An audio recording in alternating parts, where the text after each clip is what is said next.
जय हिंद दोस्तों। आज हम लोग इस वीडियो में अलंकार पढ़ेंगे। अलंकार का पहला वीडियो ये है जो हमारे डीएलएड के प्रथम सेकंड सेमेस्टर सेकंड थर्ड और फोर्थ सभी में आता है और अन्य परीक्षाओं में भी आता है। लेकिन अलंकार में लोग छोटी छोटी गलतियां करते हैं, भूल जाते हैं। तो आज हम लोग शार्ट तरीके से और बहुत बेहतरीन ढंग से सीखेंगे। तो आइए अलंकार पढ़ते हैं। अलंकार के दो भेद होते हैं। जो हमारा अलंकार होता है उसके दो भेद होते हैं। एक होता है शब्दालंकार, शब्दालंकार, और दूसरा होता है अर्थालंकार, अर्थालंकार। ठीक है दोस्तों, शब्दालंकार और अर्थालंकार। अब आइए शब्दालंकार के देखते हैं। शब्दालंकार के कितने भेद होते हैं?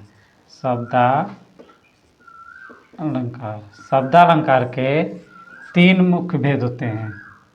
कौन कौन को होते हैं? अनुप्रास,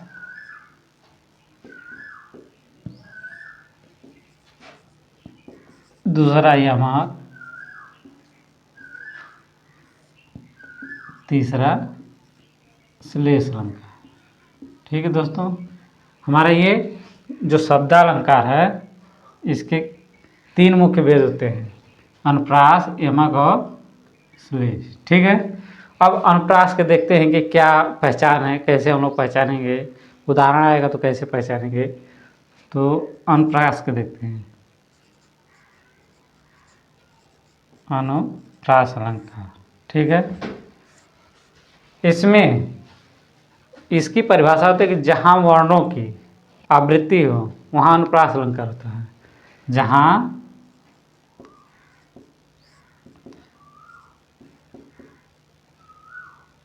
जहाँ वर्णों की, वर्ण यानी व्यंजन, वर्ण यानी व्यंजन की आवृत्ति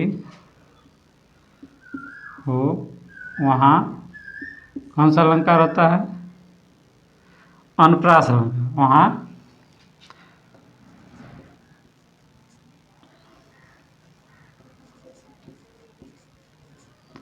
वहाँ अनुप्रास अलंकार होता है।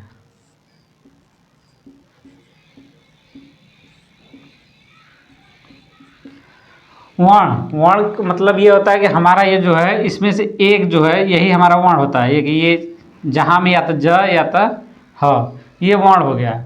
या व्यंजन, वर्ण यानी हमारा वर्ण या व्यंजन, जहाँ जैसे कि ये हमारा जहाँ दिया है इसमें से ये ज या ह, ज को वर्ण मानेंगे या तो ह को, दो तो इसी को वर्ण कहते हैं। ये दोनों ये हमारा शब्द हो जाएगा। तो इसी वर्ण यानी एक व्यंजन को हो वर्ण या व्यंजन, तो इसी एक वर्ण या व्यंजन की आवृत्ति होगी। जैसे उदाहरण हम अभी बताएंगे तो उसमें वर्ण की आवृत्ति का मतलब होता है कि दोहराना, यानी कि वही बार बार आना। तो इसका यही होगा, ये एक वर्ण दिया रहेगा तो उससे नहीं होगा। जहाँ वर्णों की या व्यंजन की आवृत्ति की यानी एक से अधिक बार, यानी कोई मान लीजिए ह आया है तो ह और आया, तो यानी कि दो, कम से कम दो या दो से अधिक बार अगर वही वर्ण यानी आवृत्ति बार बार रिपीट हो रही है तो वहाँ क्या होगा? अनुप्रास अलंकार होगा। आइए उदाहरण देखते हैं। उदाहरण के माध्यम से समझते हैं। ये उदाहरण में देखिए, मुदित महिपति मंदिर आए, सेवक सचिव सुमंत बुलाए। तो इसमें देखिए कि कौन से वर्ण की आवृत्ति हो रही है। आवृत्ति का मतलब होता है कि दो या दो से अधिक बार आए। एक बार आएगा तो उस आवृत्ति तो कहीं नहीं जाएगी, तो जो दोहराएगा कई बार आएगा। तो देखिए इसमें क्या है, माँ मुदित महिपति मंदिर आए, यानी एक माँ ये एक, यानी इस माँ की तीन बार यहाँ आवृत्ति हुई है। और दूसरे में क्या है, सेवक सचिव सुमंत बुलाए, यानी माँ और स वर्ण की आवृत्ति हुई। इसमें कौन से वर्ण के हो गए? माँ और स वर्ण यानी व्यंजन।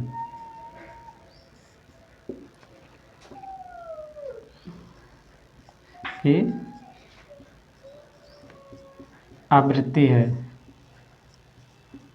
इसमें म और सवर्ण की आवृत्ति है, यानी अनुप्रास अलंकार में जहाँ भी उदाहरण आएगा इसी तरह का आएगा, कुछ भी आएगा उसमें वर्ण को देखना है, उसका ना अर्थ निकालना है ना शब्द को आवृत्ति दे। अगर शब्द भी दोहरा रहा है उससे नहीं मतलब है, हमें है कि माँ वर्ण का अब उसी टाइप का उदाहरण देगा। ठीक है दोस्तों, तो आशा करता हूँ कि अच्छी तरह समझ में आइए। अगला अलंकार देखते हैं, यमक अलंकार। अगला अलंकार देखते हैं यमक अलंकार। यमक अलंकार इसकी पहचान है जहाँ एक शब्द की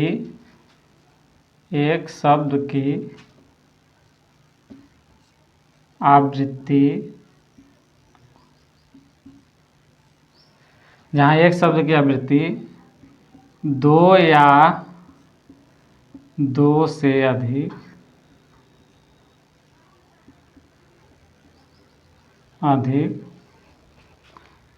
बार आए, दो या दो से अधिक बार आए तथा प्रत्येक बार उसका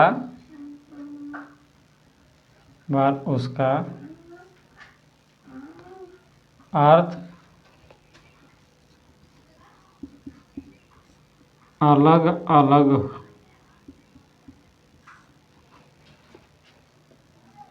हो, वहाँ यमक अलंकार होता है।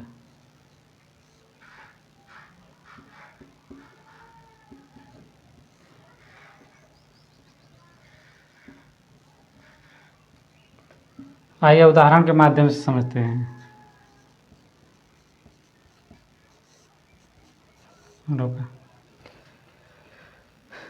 काली घटा का घमंड घटा, नभमंडल तारक वृंद खिले। ठीक है, तो ये हमारा यमक का अलंकार का उदाहरण है। इस तरह का उदाहरण परीक्षाओं में दे देगा तो पूछ लेगा कौन सा अलंकार है। तो ये परिभाषा इसलिए बता रहा हूँ कि कभी परिभाषा लिखने को भी आ जाएगा, उदाहरण दे देगा तो समझने के लिए भी आ जाएगा। तो अगर आपको परिभाषा लिखना हो चाहे उदाहरण से इसको समझना है कि कौन सा अलंकार है तो आसान रहेगा। तो देखिए इसमें क्या है, जहाँ एक शब्द की आवृत्ति दो या दो से अधिक बार आए तथा प्रत्येक बार उसका अर्थ अलग अलग हो, वहाँ यमक अलंकार होता है। अब देखिए इसमें काली घटा का घमंड घटा, नवमंडल तारक वृंद खिले। तो इसमें देखिए ये जो घटा है ये दो बार आया है, यानी कि एक शब्द तो एक ही है। पिछले में अनुप्रास में क्या था कि वर्ण थे, इसमें क्या है शब्द थे, तो शब्द में दो है, तो शब्द घटा और घटा दो बार आए हैं, लेकिन प्रत्येक बार उसका अर्थ अलग अलग हो। तो देखिए क्या अर्थ अलग अलग है। काली घटा, लोग कहते हैं जब बारिश होने वाली होती है काली घटा, काली घटा का मतलब काले बादल। इस घटा का अर्थ अगर निकाला जाए तो क्या हो जाएगा हमारा काले बादल, बादल।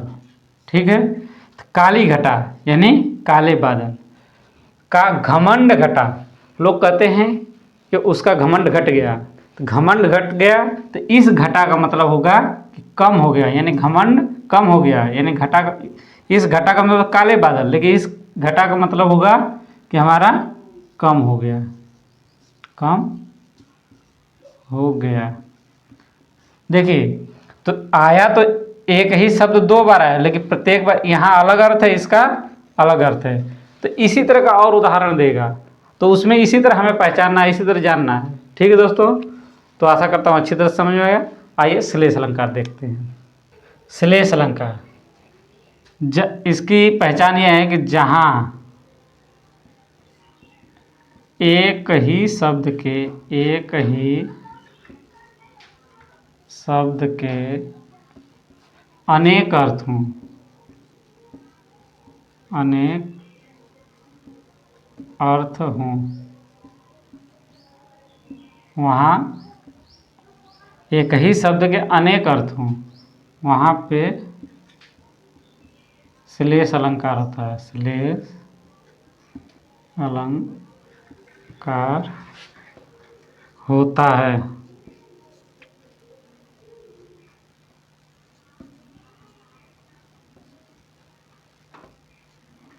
ठीक है दोस्तों, जहाँ एक ही शब्द के अनेक, चाहे शब्द एक बार आया हो उदाहरण में, चाहे एक से अधिक बार आया हो, लेकिन अगर एक ही शब्द आया अलग अलग के साथ उच्चारण में तो उसका अनेक अर्थ होगा। एक से अधिक हो जाएगा, 2 हो जाए, 3 हो जाए, 4 हो जाए, 5 हो जाए, इसलिए उसका अर्थ क्या हो जाएगा, अनेक हो जाएगा। लेकिन अलग अलग पक्षों में रहेगा शब्द, एक ही शब्द रहेगा। जैसे आइए उदाहरण देखते हैं। उदाहरण, चरण धरत चिंता करत, फिर चितवत चहुँ ओर, सुबरन को ढूंढत फिरत, कवि व्यभिचारी और चोर। तो इसमें देखिए कि जो पूरा उदाहरण दिया है, चरण धरत चिंता करत फिर चितवत चहुँ ओर, सुबरन को ढूंढत फिरत। किसको ढूंढत फिरत? इस सुबरन को ढूंढत फिरत कौन कौन से? कवि, व्यभिचारी और चोर। जहाँ एक ही शब्द के अनेक अर्थ हों वहाँ श्लेष अलंकार। यहाँ एक शब्द है, ये जो 3 व्यक्ति हैं ये किसको ढूंढ रहे हैं? सुबरन को। तो यानी कि कौन कौन से? देखिए, कवि, फिर व्यभिचारी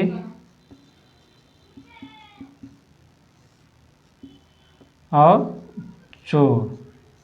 अब कवि के पक्ष में सुबरन को ढूंढ रहे, कवि भी सुबरन को ढूंढ रहा है, व्यभिचारी भी सुबरन को और चोर भी। तो यानी कि सुबरन ये भी सुबरन को ढूंढ रहा है और ये भी सुबरन को ढूंढ रहे हैं। अब देखिए, सुबरन का अर्थ क्या है कि कवि के पक्ष में सुंदर अक्षर क्या हो जाएगा? सुंदर अक्षर। और व्यभिचारी के पक्ष में सुबरन, जो व्यभिचार लोग हैं उसके सुबरन का अर्थ हो जाएगा सुबरन, यानी सुंदर रंग रूप। और जो चोर के पक्ष में सुबरन का हो जाएगा सुबरन, यानी स्वर्ण हो जाएगा। अब देखिए, जहाँ एक ही शब्द जहाँ एक ही शब्द के अनेक अर्थों श्लेष अलंकार। चरण धरत चिंता करत फिर चितवत चहुँ ओर, सुबरन को ढूंढत फिरत, कवि व्यभिचारी और चोर। यानी कि कवि सुबरन को क्या? सुंदर अक्षर। कवि अपनी कविता के लिए सुंदर सुंदर अक्षरों का प्रयोग करता है। व्यभिचारी के लिए सुंदर रूप रंग चाहिए। और चोर को सुबरन का अर्थ है चोर के पक्ष में, यानी वो चोर क्या ढूंढेगा? स्वर्ण ढूंढेगा। ठीक है, तो आशा करता हूँ कि आपको अच्छी तरह समझ में आ गया होगा। तो अगले वीडियो लंबी हो रही है, इसलिए अगले वीडियो में अर्थालंकार पढ़ाएंगे, अर्थालंकार के भेद। ठीक है दोस्तों, तो आप इस चैनल पर नए हों तो लाइक और सब्सक्राइब जरूर करें और दोस्तों में शेयर करें। धन्यवाद।